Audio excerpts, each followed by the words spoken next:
My friend and I decided we would explore this abandoned building at the top of this hill in our town. We had nothing better to do and decided it would be a nice little adventure for us. Everyone else in our town was too chicken to do it anyway. We made fun of any kids that would scurry past it or cover their eyes on the way to the other side of town. Today was a special day. We would document exactly what was in that house. It was sealed off, so it wasn't like we could just waltz in the front door. Our plan was to bring some things from the hardware store and some machetes to hack our way in. We would have to do this in the dead of night, of course, to be able to actually succeed without someone spotting us. We had an old camcorder that was stashed away in my dad's attic. Also our phones for backup, and a tape recorder for anything that might go unnoticed by our ears. I met up with my friend near his house. He had his backpack and a bike ready to go for the trek up the hill. We nodded at each other in acknowledgement and silently headed toward the base of the hill. We biked towards the house, pedaling against the upward slope of the hill. We reached the top of the hill and looked down, peering down at the town below us. We stared at the house looming in front of us, then glanced at each other with inquisitive looks. "Are you ready for this?" I directed towards my friend. "As ready as I'll ever be," he said in response. I took a deep breath and let out a powerful exhale. "All right, man, let's do this," I uttered, while walking our bikes to the front door. We knocked on the door, half expecting a response. I closed my eyes and took another deep breath. I always struggled with anxiety and overthinking. I opened them and felt a hand shake my shoulder violently. I gasped, and suddenly I looked around quickly to see my friend chuckling and holding his stomach from laughter. I shoved him. "Quit messing around, dude. We gotta be serious." He sighed and said, "All right, bro, let's go in."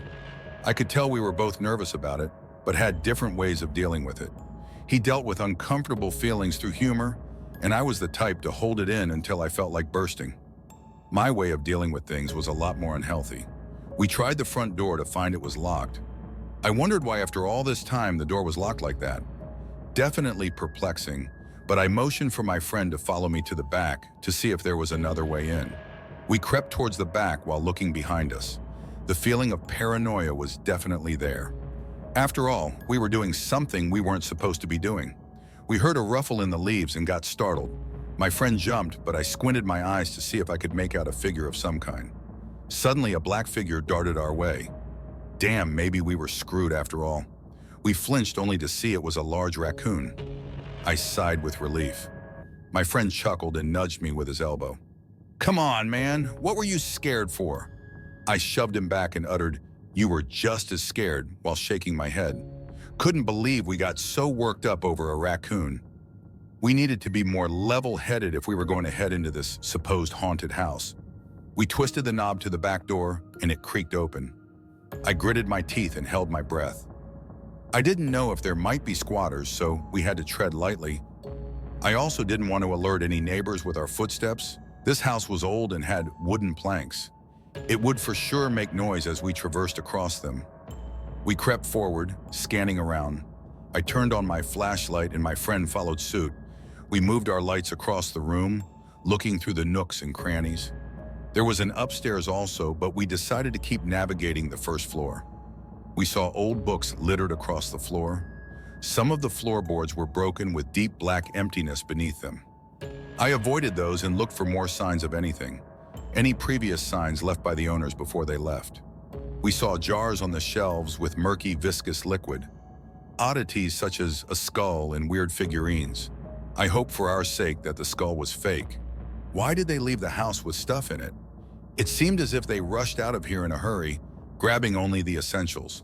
There was also trash on the floor and, strangely, marks that resembled claw marks. I poked my friend. "Yo, dude, look over there. What is that on the ground?" He looked and gulped.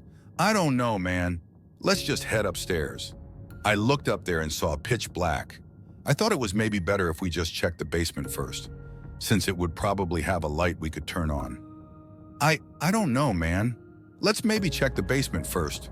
I made a motion towards there with my head. He nodded silently in agreement. As we approached the basement door, a cold chill ran down my spine. I felt the hairs on my arms raise. It felt insanely cold, but a different kind of cold. Like a numbness from deep within. It was hard to describe. I took a deep breath, closed my eyes, and twisted the doorknob.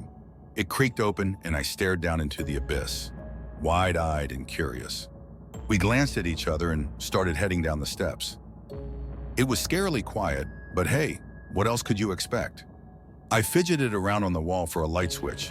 It was so dark that I couldn't really make out where one would be. I finally found the switch and flicked it on. The light flickered as if so old that it was running out. It came on after a few sounds, and we looked around to see a rather unimportant basement. There was hardly anything here. Whoever was here before definitely did not utilize this at all. If they left things upstairs, then I figured that they would have maybe left some here. Sighing, I turned to my friend and shook my head. He looked at me disappointed and shrugged his shoulders.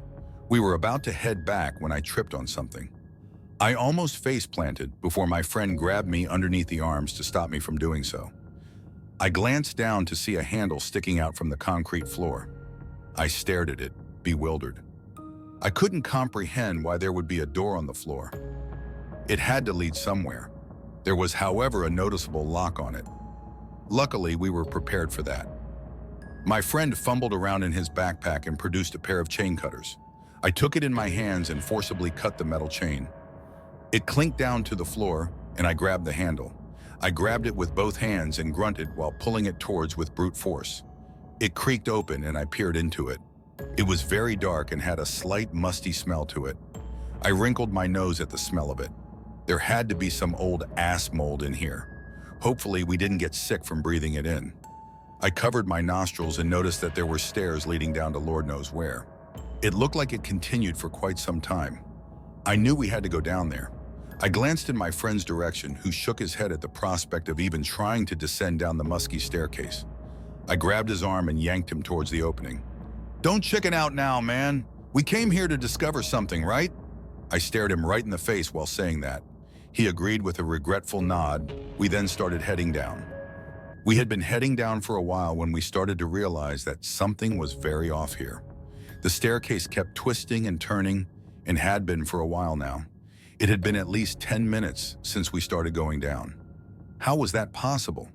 This was the deepest staircase I had ever seen, in a basement especially of all places. How did it even fit in here? We both started to show signs of discomfort and fear. As we descended even further, the light from the hole at the entrance slowly disappeared. We were definitely in uncharted territory now. Going at a steady pace, we finally saw the steps beginning to come to an end. I sighed out of relief, so we weren't crazy. The steps actually did end at some point. This place was everyone for sure.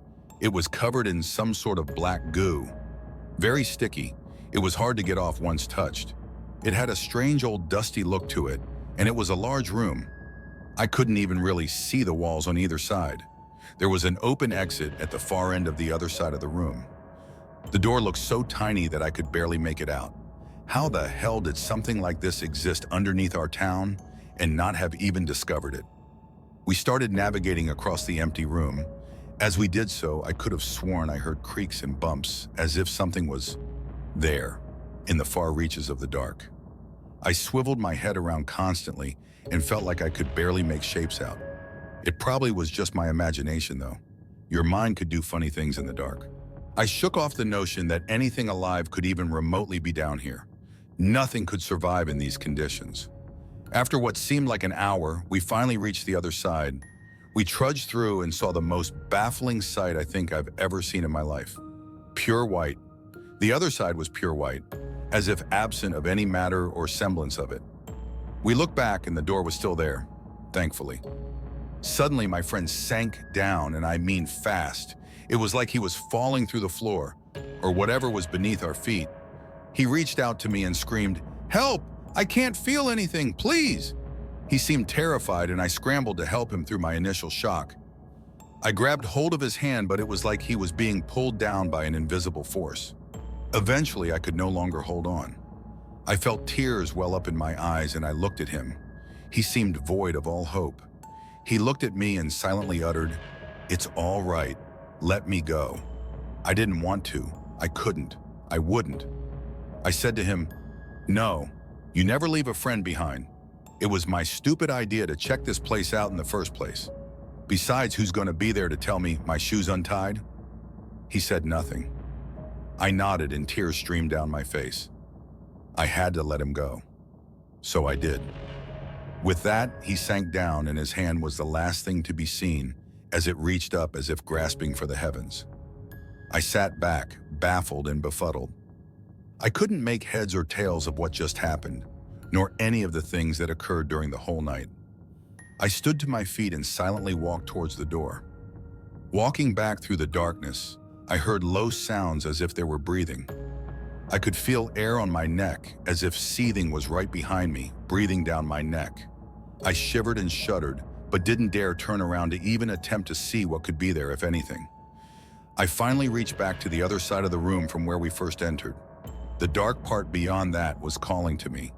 I had to make my journey across just to reach the stairs again. Once there, I peered into the room again. Something seemed very off about this room this time. The air was thicker. It had a dense fog and I could barely see where I was going. As I flailed my arms around trying to direct myself, I felt something tap my shoulder. I yelped. I stopped dead in my tracks, like a deer in headlights. I gulped and my heart started racing. I stepped forward 1 foot at a time. I saw what looked like hands in front of me. When I say hands, I mean many hands. There were tons of them, dark, goopy hands stretching out all around me and grabbing at the air as if trying to grab a hold of something. I tried to dodge them, but some managed to snag my clothes. I damn near broke down. I couldn't comprehend any of this, and it all felt like some strange acid trip. Eventually, I broke free. I had almost no energy left. I had depleted it, trying to fight against the arms. I ran up the stairs through sheer willpower and adrenaline. I reached the top but ran smack into a brick wall. I scraped around and felt the wall in front of me. No way. This wasn't here before. The entrance was gone. It's as if it never existed. I looked back behind me and saw darkness begin to engulf the staircase. It was disappearing into nothingness. I saw it reach my feet and the darkness began swallowing me. I saw it climb up my legs and travel up my chest, then spread to my arms. My arms become heavy and the same color and consistency of the goop. This was it, the end for me.